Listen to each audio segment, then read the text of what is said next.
നമസ്കാരം. പ്രധാന വാർത്തകൾ. യുഎഇയുടെ വളർച്ചയിൽ എമിറാത്തി വനിതകൾ നൽകിയ സംഭാവന നിർണായകം. His Highness Sheikh Mohammed bin Zayed Al Nahyan. ജനഹൃദയം കവർന്ന് ലാലേട്ടിന്റെ ഓണചിത്രം ഹൃദയപൂർവ്വം. ഷാർജ റൂളേഴ്സ് ഓഫീസിലെ മുൻ ഉദ്യോഗസ്ഥൻ ബാലചന്ദ്രൻ തെക്കന്മാർ അന്തരിച്ചു.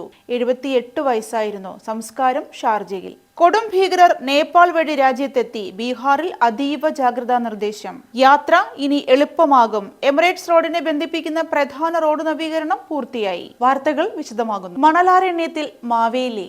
അറബി നാടിന്റെ മനം കവർന്ന് മലയാളികളുടെ ഓണം. ദുബായ് നഗരത്തിൽ ഓണത്തിന്റെ ആവേശക്കാഴ്ചയുമായി മാവേലി ഇറങ്ങി. നഗരഹൃദയത്തിലെ പ്രധാന കേന്ദ്രങ്ങളിലാണ് മഹാബലി പ്രത്യക്ഷപ്പെട്ടത്.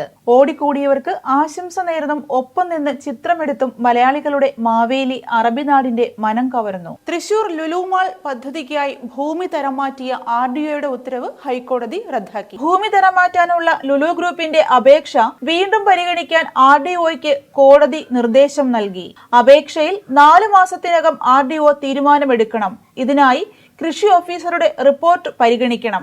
ഭൂമിയുടെ സ്വഭാവം സംബന്ധിച്ച് വ്യക്തവും ആധികാരികവുമായ റിപ്പോർട്ട് സംസ്ഥാന വിദൂര സംവേദന പരിസ്ഥിതി കേന്ദ്രത്തിൽ നിന്നും തേടണമെന്നും ഹൈക്കോടതി നിർദ്ദേശിച്ചു.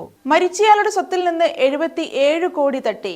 2 പതിറ്റാണ്ടോളം നീണ്ട നിയമ പോരാട്ടം. UAEയിൽ തെളിഞ്ഞത് വൻ സാമ്പത്തിക ക്രമക്കേട്, വഞ്ചന, സ്വത്ത് തട്ടിപ്പ് എന്നിവ സ്ഥിരീകരിച്ച ദുബായ് കോടതി പ്രതിയോട് പണം തിരികെ നൽകാൻ ഉത്തരവിട്ടു. 2023 മാത്രം ദുബായിലെ പിന്തുടർച്ച അവകാശ കേസുകൾ പരിഹരിക്കുന്നതിനുള്ള പ്രത്യേക കോടതി 410 കോടി ദിർഹമിന്റെ കേസുകളാണ് തീർപ്പാക്കിയത്. 92.6 വിജയശതമാനം രേഖപ്പെടുത്തിയ ഈ കേസുകൾ സങ്കീർണമായ പിന്തുടർച്ച അവകാശ കാര്യങ്ങൾ കൈകാര്യം ചെയ്യുന്നതിൽ ദുബായിയുടെ നീതിന്യായ വ്യവസ്ഥയുടെ കാര്യക്ഷമതയ്ക്ക് ഉദാഹരണമാണ്. ഈ വാർത്തകളുടെ അവസാനിക്കുന്നു. വാർത്തകളും വിശേഷങ്ങളുമായി വീണ്ടും കാണാം. This news brought to you by Lucky Center and Lucky Department Store, Ajman.